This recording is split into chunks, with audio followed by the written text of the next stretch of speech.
kanyang kapatid. Pangalan natin, Presidente. Kaya ako'y nananawagan sa mga kapulisan na nakapaligid dito. Alam ko na kayo po ay sumusunod lamang sa utos ng inyong mga nasa taas. Kami po ay ganun din, nagpapasalamat sa inyo. Tayo ay kampi-kampi dito. Hindi ang gobyerno ang kaaway namin, kung hindi ang isang banal na presidente. Kaya sana po sama-sama tayo. At ito ay ating panawagan. Bababa na yan! Bababa na yan! Bababa na yan! Pero bago po tayo magpatuloy, gusto ko lang ipakilala yung isa sa ating Banaderos vlogger na si Jay Ibarra. Jay, bati ka naman. Binabati ko kayo lahat dito at binabati ko rin si Marcos Jr. Utang ina mo, buwaba ka na. Kasama mo, yung asawa mo nga adik. Salamat. Kaya ko bawal magmura. Iniingatan ko nga magmura eh.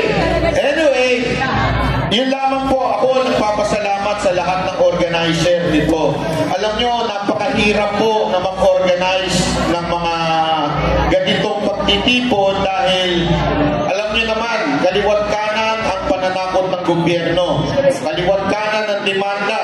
Tulad ko po, kaliwat kanan ang demanda ko po, pero tanda lang natin, kahit ano pa yan, harapin natin yan.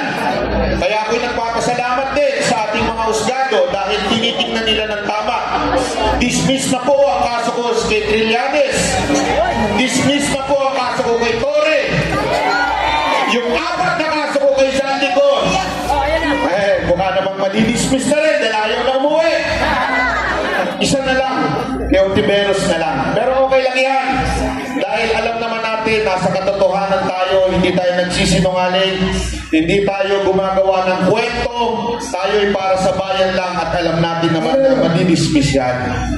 Gayunpaman, tayo po'y nagpapasalamat sa lahat po ng mga kasama natin dito, lalo-lalo na sa mga retired general. Napakahirap po sa kanila tumayo dahil siguradong kaliwat kanan ang pag-uusig sa kanila, pero nanindigan sila sa ating bayan. Alam niyo po, ito lamang po pag pinapanood natin yung mga history na movie natin sa Pilipinas.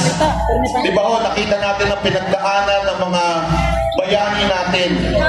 Ngayon po, napakahirap maghanap ng bayani. At dahil ngayon, naginawa na po, ako po, alam niyo po ako na galing po ako sa mga Marcos. Mula simula, kahit po kay Senator Amy, ngunit nagpapasalamat tayo kay Senator Amy na ginawa niya ang isang matinding sakripisyo na ilaglag ang kapatid niya at sabihin ang katotohanan. Maraming salamat, Senator Amy. Para sa bayan, tuloy-tuloy natin itong ipaglaban.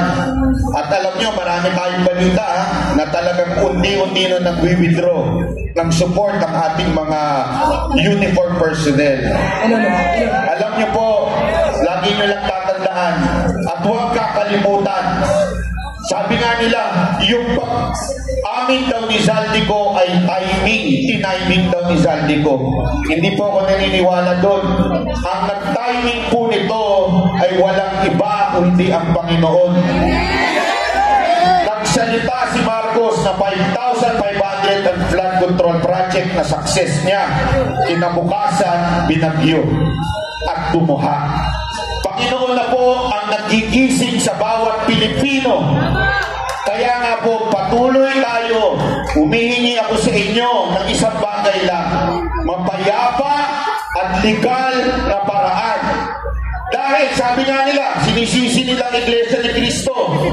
Bakit daw kasi yun ninuklot? Bakit nyo pinayagan itong si Marcos na matugtong sa pagiging presidente? Nakalimutan po ata nila ang Romans 13 verse 1 na nagsasabi, submit to the authority that in all authority it comes from God. Ang Diyos po ang nagluklok kay Marcos. Ngunit hindi kasalanan ng INC o tayo mga nabudol o kung sino man at lalo-lalo na ng Panginoon, kung ang isang tao ay naging korap. Ang tawag doon, free will. Malayang pumili si Marcos na kesa pagsilbihan kayo at tayo, nagnakaw siya sa ating bayan. Kasalanan niya ito, hindi kasalanan ng mga bumoto. Nagtiwala tayo sa kanya, hindi niya tinupad ito. Kaya napapanahon na para bumaba si Marcos.